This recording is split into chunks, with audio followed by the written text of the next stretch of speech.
Hey guys, so today I'm going to be attempting to solve the Rubik's Cube in this box after I memorized how to solve it a year ago. So essentially what I did a year ago, I scrambled up a cube based on a computer-generated scramble, memorized it, spent about 8 minutes doing that. I have a video I made on it last year.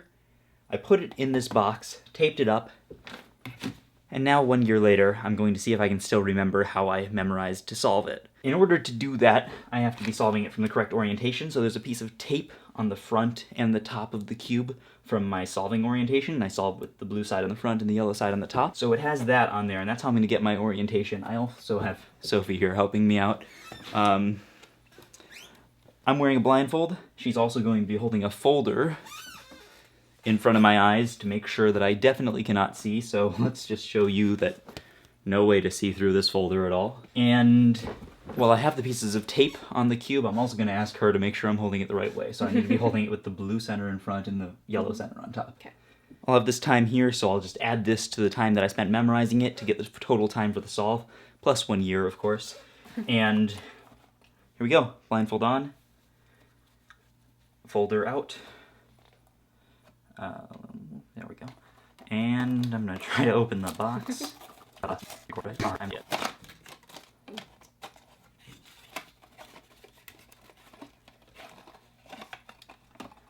Okay, so I feel a piece of tape here and a piece here. That means this is the blue front. Is that? Yes. Blue front. And then this is the yellow top. Got it. Okay, so this is blue. Yes. And this is yellow. Yes. Here we go.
I did it.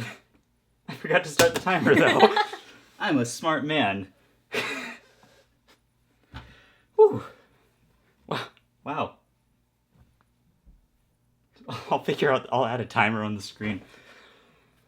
I was gonna say something, but then you already started, and I was like, maybe I shouldn't say Yeah, anything. no, that was probably good. I almost messed up at the start anyway. Alright, so now I'm going to explain how I did that. When you memorize how to solve a Rubik's Cube, you don't actually memorize what it looks like. So I wouldn't look at this cube and memorize, oh, there's a green sticker here, yellow here, orange here. No, I wouldn't do that. Instead, what you do is you memorize the order in which you need to solve the pieces. Basically, I know a way to switch two pieces on the Rubik's Cube, specifically this one and this one. Now, that's just doing that. It also switches a few other things, but I don't worry about those because I know how to preserve those pieces. And I just know that because I've been solving Rubik's Cubes for a long time. I also know a way to swap two corners on the cube, this one and this one. So all I do is I memorize swaps of pieces. So let me just set up a simple case. So for example, I can look at this. So first I look at this piece. This one has yellow and red on it, so I know that it needs to go right here, yellow and red. Okay, so I memorize that spot. Then I look where this one needs to go, and this one needs to go back here to the yellow and green. So I memorized that spot. And now if I solve those, so first I move this piece to that spot, and then I move this piece to that spot. As you can see, it solves all three of those pieces. In memorizing the order in which I need to solve the pieces, you can actually solve the whole cube. And you do that by assigning a letter to each piece. So every piece on here is a letter. I've got A, B, C, D, E, F, G, H, etc. all the way around, and then I make 2 letter pairs out of them. And those tell me how to solve the cube. So for my memorization on the cube that I had scrambled there, my memorization went like this. I had AD was the first letter pair, and that I memorized as aid or lemonade. So I pictured just like a gallon of lemonade, classic image, everyone knows it, and I put it in a room in my mind, an imaginary room, just that I can have some spatial recognition. Navigational memory tends to work pretty well. Then I put the next letter pair after that. So the next letter pair was VI, which I memorized as Vi, or the YouTube channel Vi Heart, and her YouTube channel symbol is like a little triangle with a smiley face and arms, and so I just put that next to the lemonade, and to make it more memorable, I had the triangle kick over the lemonade so that they were connected somehow, so that if I remembered one, I could probably remember the other. And then I just kept adding letter pairs from there, so I went to GB, which was my friend Gabby, I added her into the memorization. Then I had PR, which was a pair, and then I had NH, which is Noah, and I memorized that as Noah Arthurs. Noah is a Rubik's Cube solver. He has been the US National Blindfolded champion before, and he has this really like crazy hair, so it's really easy to recognize like an image of him in my mind, very easy to think of. Then I had 2 pieces that just needed to be flipped in place, and those were L and S, so I memorized those as Les, which is the name of my Dungeons & Dragons character, I'm a nerd, and I imagined Les doing a flip, so flip L, flip S. And then finally for the corners I had SW, so that was sew, like a needle and thread, RM, ram, which was the needle like hitting and bouncing off the hard metal of the ram like truck company logo, and then PU, which was pug, and I didn't confuse that with PG because my memorization word for PG is always pig, so I knew since it wasn't pig it had to be PU. I hope you were able to follow that.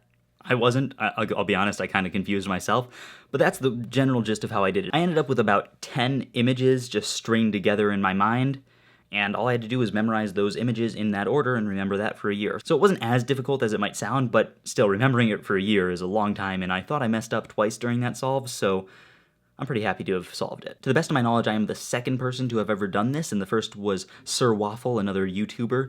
You can check out her channel, I'll link it in the description. She's the one who told me to do it, or she kind of just mentioned that she did, and I was like, I'm gonna do that, and she was like, okay, you weirdo. She was the first to successfully do a year-delay blind solve. I think I'm the second, unless someone else did it in the year that I was just waiting, which is also possible, but I don't know of anyone. So anyway, thanks for watching, and if you like what you see here, you can subscribe. Post videos twice a week about Rubik's Cubes and comedy stuff, and every once in a while a crazy Rubik's Cube stunt like this. Once a year. I'll limit it to once a year. Come back next year. Thanks for watching. I'll see you on Monday.